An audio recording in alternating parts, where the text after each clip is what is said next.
Even this late, it happens. The coming of love, the coming of light. You wake and the candles are lit as if by themselves. Stars gather, dreams pour into your pillows, sending up warm bouquets of air. Even this late, the bones of the body shine and tomorrow's dust flares into breath. I was thinking last night that I'm not really delivering at the moment on my brand, if you like. Well, there's plenty of idiocy, but maybe not that much itching going on. Well, not that much itching on the channel, plenty of itching off the channel, because this is kind of what I do every day. And I thought maybe I could just make a couple of informal little videos to give you a flavor of that. So what I do every day is something that I call T and Yi. This is my little T and Yi notebook for 2024. I usually fill one of these a month. So this is how T and Yi works. I wake up and generally speaking, I'm on greens in the mornings, but that can change. And so I'll take out my stash of green sample packs. So I've got a bunch of sort of 25 gram or 50 gram sample packs, which I've bought from a few different places. Today I am trying early spring Kunming premium Yunnan green tea from Yunnan Sourcing. Let me show you some of the dry leaves. They're just so beautiful, so beautiful. This kind of mix of silver and light green and these more sort of slightly tawny leaves. Oh, utterly gorgeous, utterly gorgeous. You really want to wake up to those every day. Well, I do. So what's the 3-part T and Yi meditation? Okay, so first part is to brew up some of your tea.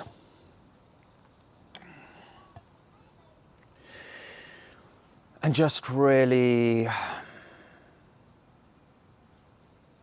be here now with the tea and with some of the Bramley apples that are falling from the tree up above. And also to say hello to whichever tea pets we are hanging out with today. Today is a day with for the frogs.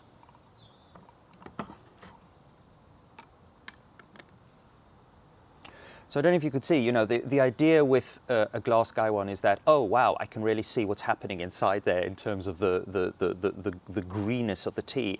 I have discovered that actually, yeah, it's lovely. You can, oh, it's so beautiful to see the leaves, but it's actually quite hard to judge kind of when the tea is ready from color using a glass gaiwan because, I've still got some in there, because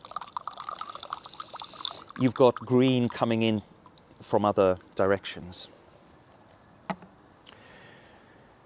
So, we make our tea, and then the meditation begins.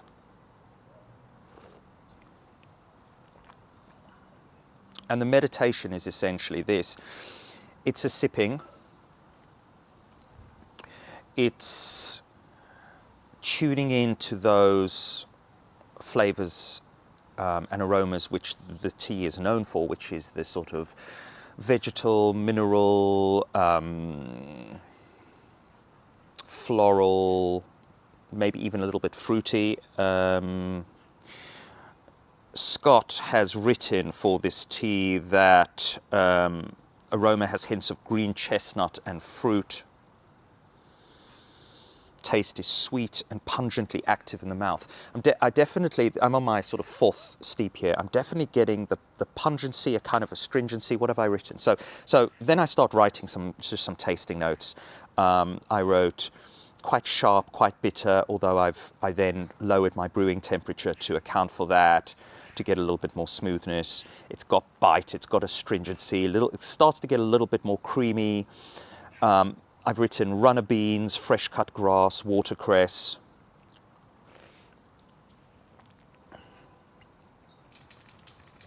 But I guess because it's a sample, I can't shut down that part of my head that's also going, you know, are you looking forward to drinking your way through 50 grams of this? Because I've got 50 grams.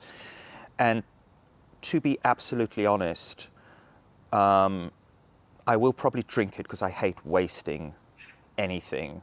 But am I looking forward to doing another whatever 4 gram, I don't know, 13 days of me and this tea? Maybe not. It's fine, but I do wonder, and this is a very rookie error which I have made, I do wonder if, so this tea on the website got great reviews. I think it gets, 4.8 out of 5 stars from the tea heads. But I imagine these are probably people who have been trying this tea shortly after picking. And what I have realized, being a rookie though, being an idiot, I've got kind of caught out on this, is that when it comes to green teas, there's a reason why people patiently wait for that spring picking and then order and drink as soon as possible, because, a year or a year, 14, 15 months later, I don't think this tea is what it was when people were raving about it on the site.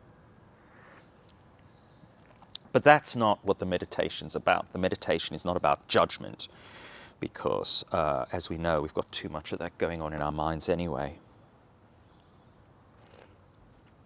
The meditation is about appreciation. The meditation is saying, isn't it amazing? Gratitude. Isn't it amazing that this tea bush growing somewhere, I don't know, on a high altitude in Yunnan province, can be, the buds of it can be picked and dried and cared for in a way so that they arrive to me absolutely intact, perfectly intact, so that I can then sit in my little garden in, the armpit of London and drink the liquor of this tea bush. Incredible. So there's that. But then the second part of the meditation, and this can take some time, is something that I've picked up from Don May. And this idea of allowing oneself to sit and sip, and instead of just running through all the kinds of flavor and aroma notes that you would be expecting to get from a tea like this. I actually said to GPT, I said this morning, just remind me, what am I looking for here? And of course it gave me, it was like, okay, try and tune into the green vegetal notes, fresh cut grass, spinach, asparagus, green beans, peas, seaweed, cucumber, the floral notes, and it gave me a whole list of those, the fruits, the cream, those kinds of things. And that's great, but that's all like somewhat slightly higher order conceptual tasting. But what Don advises is to sit,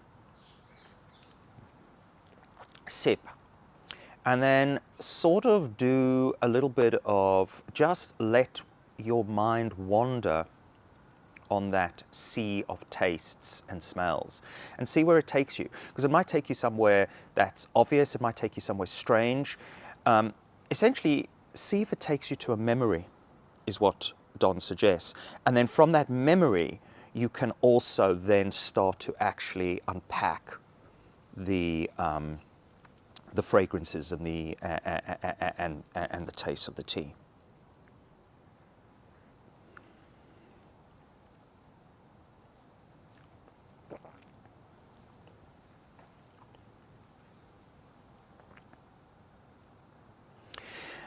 And I guess what I get from this tea, a memory I get from this tea, is a walk that Max and I often do, and we might even do it today, which is Chorleywood to Chesham, and it passes this place that grows watercress. It's like a watercress farm.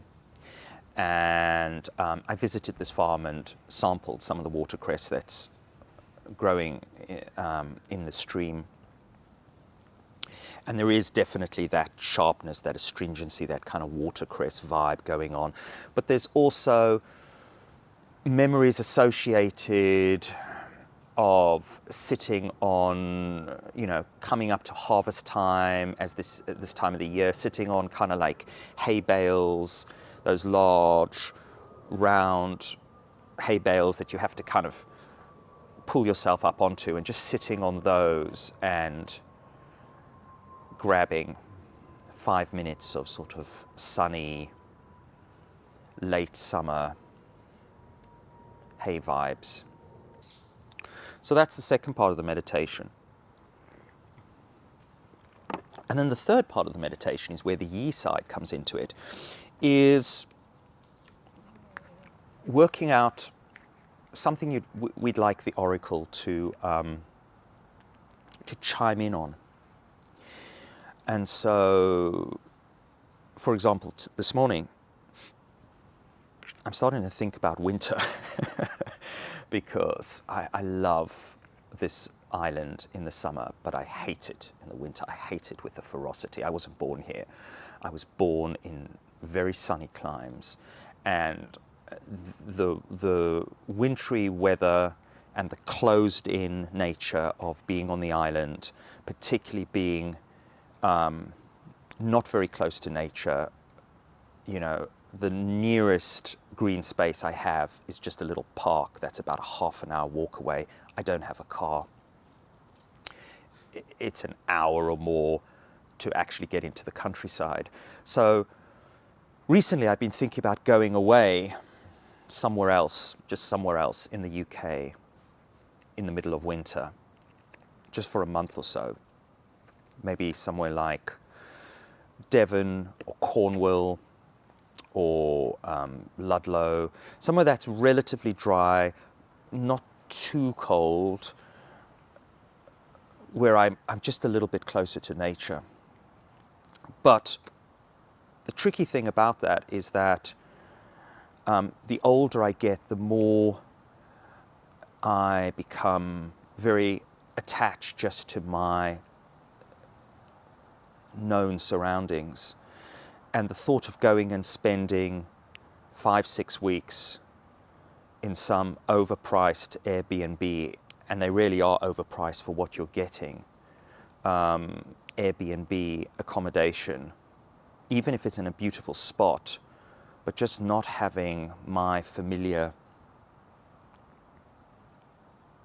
settings around me. I don't really know where to sit with that. Ideally, I'd want to just transport my little one-bedroom flat somewhere else, but I can't do that. So I guess that's my question today for the yi. So let's see. And it's not even a question. So again, on my tea and yi journey, what I'm learning is that yeah, you can have a question, but maybe another great way to use the yi is just to treat it like you were sitting down and having a discussion with somebody. I mean, I obviously can talk to Max, he's here.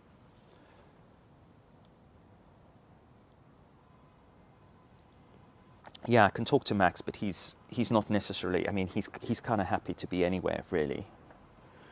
Imagine that, just happy to be anywhere. Yeah, Maxi?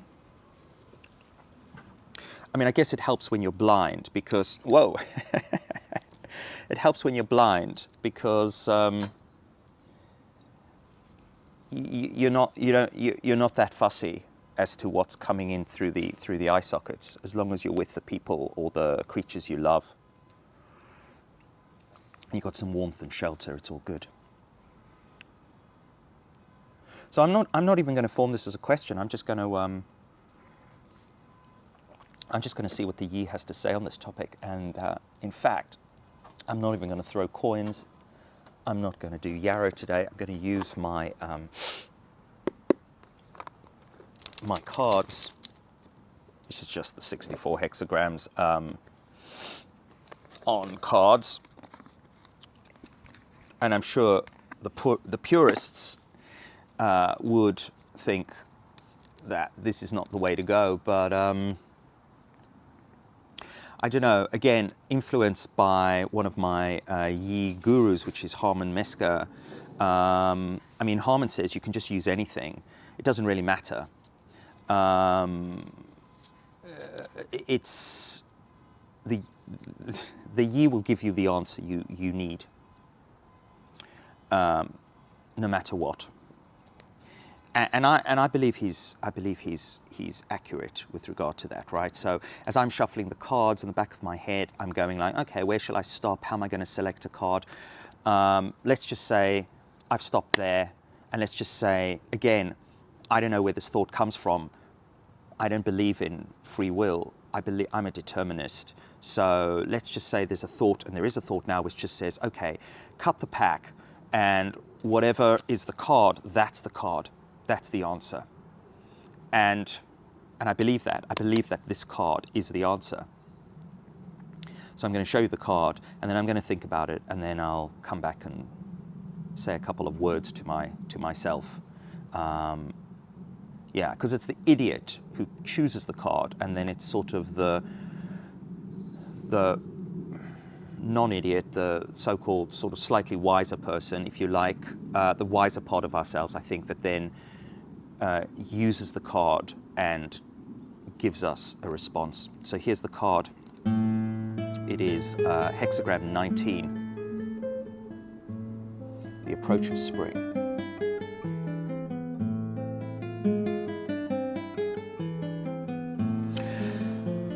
So, Hexagram 19, Lin, often referred to as approach or sometimes as nearing, is all about the dynamics of coming closer, whether that be in a literal, emotional, or metaphorical sense.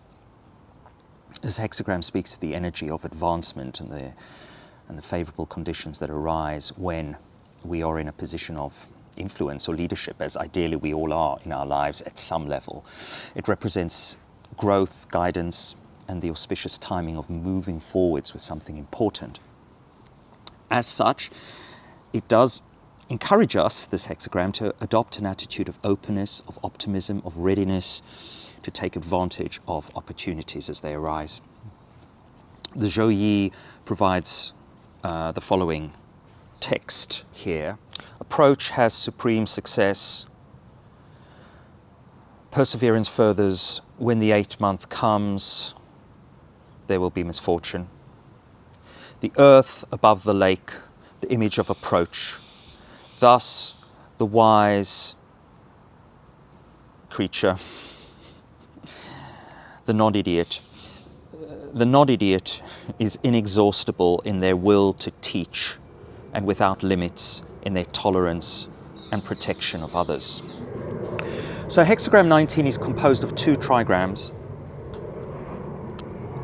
You have Earth, Kun, above, with its receptive, nurturing, yielding, supportive aspects. And you have the lake, joy, openness, communication, pleasure, below. The Earth trigram represents the receptive and passive principle. It's open, it's willing to accept influences, but it does not act on its own. Earth nurtures and sustains life, offering a foundation, offering a place for growth. The lake trigram, however, symbolizes joy. It symbolizes satisfaction, the release of tension. Often represents a time of comfort and enjoyment. And is usually associated with late summer or early autumn, a period of harvest and fulfillment. So, we might say to an idiot drawing this card that Earth being above signifies a kind of supportive, nurturing influence that provides a foundation for this potentially joyful and open nature of the lake below. The lake, in turn, seeks expression and release, but is ideally grounded by this stable and receptive earth. So this combination suggests a situation where the idiot's longing, and all of our longing, for something more, represented by the lake, is ideally supported by this stable, nurturing environment, the earth. However, since the earth is not active, the earth is passive, it also suggests that we may need to approach this change and other changes with caution and a certain amount of wu-wei, that kind of non-doing doing, allowing the natural flow of events to unfold without forcing anything prematurely. Which I'm not doing. I've been sitting on this idea for the whole year. The idea of approach here emphasizes the notion of moving towards something, whether it is a new situation, a location, a state of mind. And I guess the hexagram speaks then of a period of favorable conditions, but it does carry that little warning, right? By the 8th month, late summer, early autumn, or perhaps, 8 months from now, whatever, there could be a shift, introducing challenges, misfortunes. So the hexagram suggests, we could say, that if the idiot pursues this idea of going somewhere else, he will find some success, especially in the short term. Because there's an opening, there is this favorable moment, perhaps even now, to seize an opportunity which can bring him closer to the natural beauty and the environment that he seeks, getting out of the armpit of the London suburbs in which he lives. So the trigrams, Hex 19, they are encouraging him to persevere in this decision, as it has the potential to bring good fortune. However, perseverance should also be understood, the Yi would say, as thoughtful, measured, not just rushing into something without consideration. The Earth trigram here speaks also to his desire for stability and familiarity, while the lake represents that yearning for joy, for beauty, for change. The hexagram is telling him that while it's natural to seek out new experiences, the lake, we must balance them with the grounding presence of our current situation, and that is the earth, the familiarity of this place, even though it's not where I want it to be. So hexagram 19 maybe suggests the idiot's desire to escape this monotony, the somewhat depressive elements of his current environment during the winter, by seeking out nature and beauty, is valid, is potentially fruitful. I was going to say futile. Interesting. However, it also cautions against ignoring the inevitable discomfort that comes with change, particularly given his attachment to the familiar and his resistance to upheaval. The hexagram implies that the move will bring some satisfaction, maybe even joy, but he must be prepared for potential challenges as the initial novelty wears off. So he might want to consider a more balanced approach, perhaps a temporary retreat, where he just goes away for a weekend, for a few weeks, testing out a new environment for a short period without fully committing to the long term. Maybe allowing him to enjoy the benefits of a change of scenery and nature, even in the middle of winter, while still having the option to return to his familiar setup if needed. But in summary, this is a favourable reading, a favourable opportunity for change, whilst advising caution and reflection on how such a move might affect the idiot over time. So that's it. And then at this point, I usually have a look at my little Yi anthology, which is this collection of poems I've been grouping according to the core wisdom of each hexagram. These are just poems I love. And in the Yi anthology today, I found 2 poems that I think I will share with you. The first is from the Tao Te Ching, the Stephen Mitchell translation, which goes, where is it? We join spokes together in a wheel, but it is the center whole that makes the wagon move. We shape clay into a pot, but it is the emptiness inside that holds whatever we want. We hammer wood for a house, but it is the inner space that makes it livable. We work with being, but non-being is what we use. And also this little poem from Mark Strand, a poem called The Coming of Light. The coming of light, the coming of light. Even this late it happens, the coming of love, the coming of light. You wake and the candles are lit, as if by themselves. Stars gather, dreams pour into your pillows, sending up warm bouquets of air. Even this late, the bones of the body shine, and tomorrow's dust flares into breath.